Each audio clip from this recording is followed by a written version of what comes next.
नमस्कार मित्रों, मैं मुकेश श्रीवास्तव एक बार फिर भागवत चर्चा के लिए। मित्रों, कहीं ना कहीं तो हम लोग भी धृतराष्ट्र ही हैं, कम या ज्यादा ये अलग बात। हमारे चर्म चक्षु जरूर खुले हैं, लेकिन अंतर चक्षु तो बंद ही है ना। और जब तक अंतर चक्षु नहीं खुलते तब तक हम सभी धृतराष्ट्र ही हैं। तो भगवत गीता में भगवान श्री कृष्ण ने जो उपदेश दिया है या जो देशना दी है इन 700 श्लोकों में, दूसरे अध्याय से लेकर 18वें अध्याय तक में, वो इन अंतर चक्षुओं को या अंतर चक्षु को खोलने की ही देशना है, उसी की विधियां हैं। अब चाहे वो आप ध्यान से खोलिए, भक्ति से खोलिए, कर्म से खोलिए, कोई भी रास्ता अपनाइए। तो भगवत गीता मूलतः हमें हमारे अंधेपन से निकाल के दृष्टिवान बनाने की ही कला बताती है, सिखाती है। और अभी तक हमने यही देखा इसमें कि धृतराष्ट्र की उत्कंठा थी, जानने की इच्छा थी कि युद्ध भूमि में क्या हो रहा है।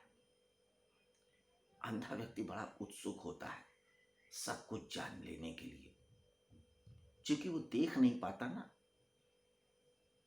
इसलिए वो पूछता रहता है, बहुत सारे शंका करता है, बहुत सारे प्रश्न करता है। ऐसे ही धृतराष्ट्र हैं, बुजुर्ग हो गए थे, बूढ़े हो गए थे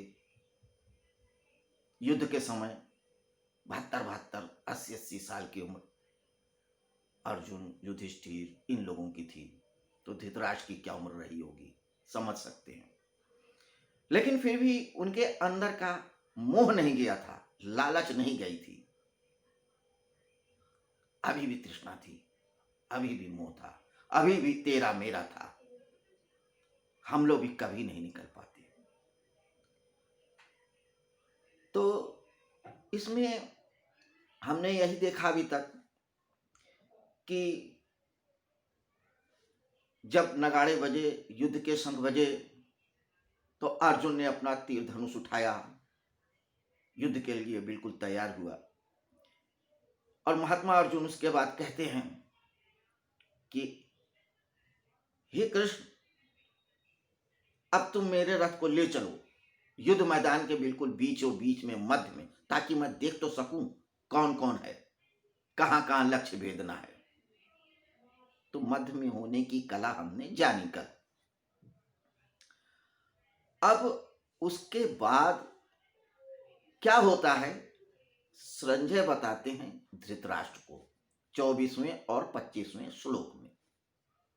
तो आइए 24वां और 25वां श्लोक क्या कहता है देखते हैं। संजय उवाच एवं मुक्तो ऋषिकेशो गुणाकेशन भारत सेनयोरुर्भरे मध्ये स्थापित्वा रथोत्तमम्। एवं मुक्तो ऋषिकेशो गुणाकेशन भारत, भारत शब्द धृतराष्ट्र के लिए है। एक्चुअली हस्तिनापुर जो राज्य था बहुत बलशाली राज्य था, उसके प्रभाव में लगभग पूरा भारत था, बल्कि आप कह सकते हैं बृहद भारत था। और जब हस्तिनापुर का जो राजा है तो पूरे भारत का ही राजा हुआ एक तरह से। तो ये जो संबोधन है धृतराष्ट्र के लिए, ऐसे ही नहीं कहा संजय ने यहाँ पे धृतराष्ट्र को भारत, क्योंकि हे धृतराष्ट्र, अगर आप चाहो या चाहते तो ये युद्ध थम भी सकता था, नहीं भी हो सकता था, लेकिन आपने नहीं चाहा, मोहवश। बार बार वो पिंच कर रहे हैं, पॉइंट आउट कर रहे हैं धृतराष्ट्र को कि हे धृतराष्ट्र, आप कहां गलत हो। तो यहां पे वो यही है, एवं मुक्तो ऋषिकेशो गुणाकेशन भारत। तब उक्त वचन कहे, ऋषिकेश ने यानी भगवान श्री कृष्ण ने गुड़ाकेशन यानी अर्जुन से। अब देखिए, भगवान श्री कृष्ण के लिए एक शब्द है ऋषिकेश जो यहां पे इस्तेमाल हुआ है, और दूसरा शब्द है गुड़ाकेशन। गुड़ाकेशन यानी जिसके बाल मुड़े हुए हैं या जिसने नींद को जीत लिया है, अर्जुन के लिए। अर्जुन को अपनी इंद्रियों में पूरा कमांड था,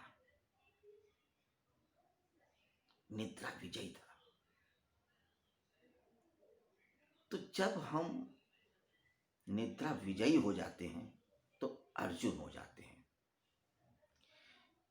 एक्चुअली यहां पे निद्रा विजयी का तात्पर्य ऐसा लीजिए, एक्चुअली हमारे चेतना की 4 स्तर होते हैं: जागृत, स्वप्न, सुषुप्ति और तुरीया। तो जो हमारी परम चेतना है वो 4 भागों में विभाजित कही गई है, मुंडकोपनिषद में बताया गया है। तो जागृत अवस्था हम लोग सब जानते हैं, जब हमारी 10 इंद्रियां इस बाहर की तरफ उन्मुख होती हैं, अनुभव करती हैं, तो वो जागृत अवस्था होती है। और स्वप्न अवस्था, जब ये बाह्य इंद्रियां थोड़ा डाइल्यूट हो जाती हैं तो मन सक्रिय होता है, निद्रावस्था। वो भी सत्य ही होता है, लगभग ऐसा ही सत्य। उसके बाद एक होती है सुप्तावस्था, जब सारी इंद्रियां लगभग सो जाती, इनएक्टिव हो जाती हैं। और तुरीया, जब हम पूरे जागृत हो जाते हैं। तो जब तक हम अपने नींद के प्रति जागृत नहीं होंगे तब तक हम उस परम सत्ता का अनुभव नहीं कर सकते। ये साधना के चरण की बात है। तो अर्जुन उस स्थिति पे पहुंच गए थे, अपनी नींद को जीत चुके थे। हम तो जागे हुए भी सोते ही रहते हैं, होश ही नहीं रहता कि हमारे कान है कि नाक है कि आंख है, कौन आया कौन गया। तो नींद में जागने का तो फिर प्रश्न ही नहीं। लेकिन अर्जुन का इतना अभ्यास हो गया था कि वो नींद में भी जानते रहते थे कि ये मैं सो रहा हूं, ये मैं स्वप्न देख रहा हूं। और जब आप इस अवस्था में आ जाते हैं तभी परम सत्ता के अनुभव को पाने के अधिकारी हो पाते हैं। तो यहां पे गुड़ाकेशन शब्द बड़ा महत्वपूर्ण है। अगर आप ये सोचो कि अभी हम परम सत्ता का अनुभव कर लेंगे तो आप नहीं कर सकते हैं, आपको उस अवस्था से गुजरना ही होगा। तो हमने आपको बताया था पिछले वीडियोस में कि हमारी 2 सत्ताएं हैं, एक परासत्ता और एक अपरासत्ता। तो जो हमारे अनुभव के पार है वो परासत्ता है, और जो 10 इंद्रियों से और मन सहित 11 इंद्रियों से समझ में आता है, अनुभव में आता है, वो है अपरासत्ता। तो जागृत अपरावस्था की अवस्था है। अपरा यानी ये जो ज्ञात होता है इसकी अवस्था है। स्वप्न भी थोड़ा सा है, सुषुप्त में तो कुछ पता ही नहीं होता। और अपरा जो है यानी तुरीयावस्था परावस्था की है। तो उस परे का अनुभव तभी होता है जब हम नींद को जीत लेते हैं। अर्जुन ऐसा कर सके थे, इसीलिए उनके लिए महात्मा शब्द का उपयोग भी होता है। तो नींद को जीत चुके थे, इसलिए भगवान श्री कृष्ण ने अर्जुन को ही चुना परम ज्ञान के लिए कि यही उचित पात्र हैं, इन्हीं को विद्या दो, इन्हीं को ज्ञान दो, क्योंकि ज्ञान सुपात्र को ही देना चाहिए और फिर इनसे फिर आगे चलेगा। तो गुड़ाकेशन, तो हे धृतराष्ट्र, गुड़ाकेशन यानी अर्जुन को ऋषिकेश यानी भगवान श्री कृष्ण क्या कह रहे हैं? ऋषिकेश कहते हैं जिसको अपनी इंद्रियों पे पूरा अधिकार हो। भगवान श्री कृष्ण को तो अधिकार था ही पूरी इंद्रियों पे। पूरे विश्व पे अधिकार था। इसलिए ऋषिकेश और गुड़ाकेशन जो संज्ञा इस्तेमाल की गई है बहुत महत्वपूर्ण की है। तो इसलिए ये श्लोक बहुत महत्वपूर्ण हो जाता है। हमने आपसे क्या कहा, भगवत गीता का एक एक श्लोक मंत्र है, एक एक अध्याय ज्ञान का सागर है। अगर हम एक अध्याय को भी पूर्णतया समझ जाएं, जीवन में लागू कर लें, तो फिर और कुछ जानने और पाने और करने की जरूरत ही नहीं पड़ेगी। तो यहां पे ये भी आप देखिए कि ये जो 24वां श्लोक है इस वजह से महत्वपूर्ण हो जाता है कि अगर हम गुड़ाकेशन और ऋषिकेश शब्द का अर्थ ही जान लें